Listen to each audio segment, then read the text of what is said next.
स्वतंत्रता दिवस से पहले मुंबई में देशभक्ति का रंग देखने को मिला, जहां मुख्यमंत्री देवेंद्र फडणवीस ने वर्ली प्रोमेनेड में आयोजित विशाल तिरंगा रैली में हिस्सा लिया और खुद इस यात्रा का नेतृत्व किया। हाथ में तिरंगा लेकर मुख्यमंत्री फडणवीस हजारों लोगों के साथ इस भव्य यात्रा में शामिल हुए।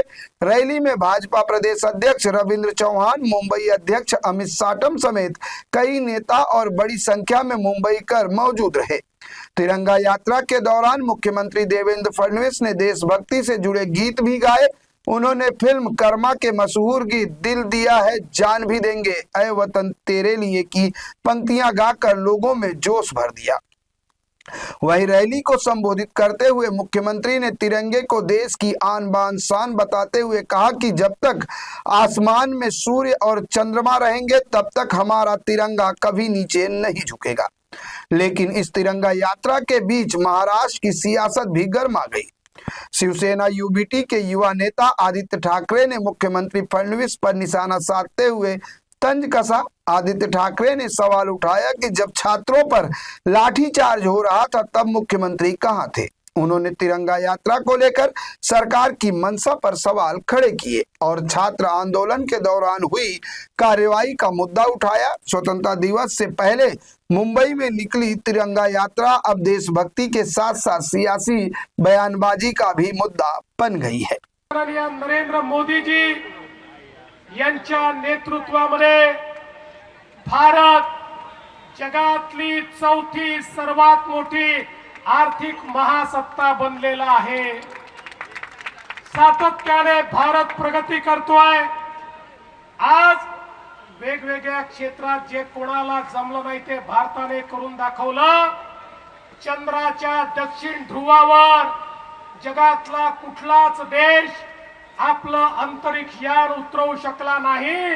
ते उतरवण्याचं काम या भारताच्या वैज्ञानिकांनी करून दाखवलं।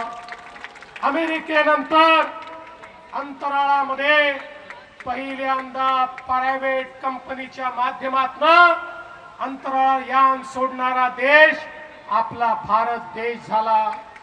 आज या ठिकाणी आयटी असो, एआय असो, डीप टेक असो, सर्व इमर्जिंग टेक्नॉलॉजीज मध्ये जगाशी मुकाबला करणारा आमचा भारत आपल्याला पाहायला मिळतोय। जगातली दुसऱ्या क्रमांकाची सगळ्यात मोठी स्टार्टअप इकोसिस्टम म्हणून गेल्या 7-8 वर्षात हाच भारत जगासमोर उभा राहिलेला आहे आणि एक प्रचंड मोठी शक्ती, युवा शक्ती, जगामध्ये सर्वाधिक युवा असलेला देश हा आमचा भारत देश झालेला आहे। आणि म्हणून बंधू भगिनींनो, आता या भारताला कोणी थांबवू शकत नाही। हे खरं आहे, काही शक्ती भारताला थांबवायचा प्रयत्न करतायत, काही परकीय शक्ती देखील हा प्रयत्न करतायत की भारताची घोडदौड थांबली पाहिजे। त्यांना भीती वाटते भारत असाच पुढे जात राहिला तर एक दिवस जगातली सर्वात मोठी महासत्ता आपला भारत देश होईल। आणि म्हणून सातत्याने या भारताच्या अंतर्गत मामल्यांमध्ये त्या ठिकाणी काही ना काही लुडबुड करण्याचा प्रयत्न करतात, पण त्यांनाही मी सांगू इच्छितो, ही तिरंगा घेऊन या ठिकाणी बाहेर पडलेली तरुणाई आहे, यांना थांबवण्याची ताकद तुमच्यामध्ये नाही। या भारताला थांबवण्याची ताकद तुमच्यामध्ये नाही।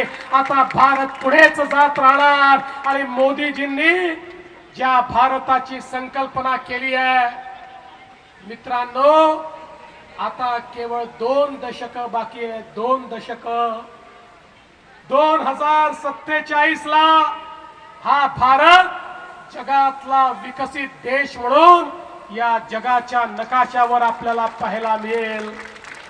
आवश्यकता केवळ एकाच गोष्टीची आहे। छोटे छोट्या गोष्टींमध्ये अडकून आपल्याला चालणार नाही। जाती पाती धर्माच्या भेदात अडकून आपल्याला चालणार नाही।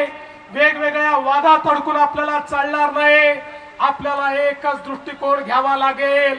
आपल्याला एकच मंत्र घ्यावा लागेल, आम्ही एक साथ चलो, आम्ही एकत्रित चलो, कदम से कदम मिलाकर चलेंगे, तिरंगा हाथ में लेकर चलेंगे, तिरंगे की आन बान और शान के लिए एक साथ जिएंगे और एक साथ मरेंगे, अशा प्रकारचा विचार घेऊन जर आपण पुढे गेलो तो मां कसम भारत को कोई रोक नहीं सकता, भारत को रोकने की ताकत किसी की नहीं है।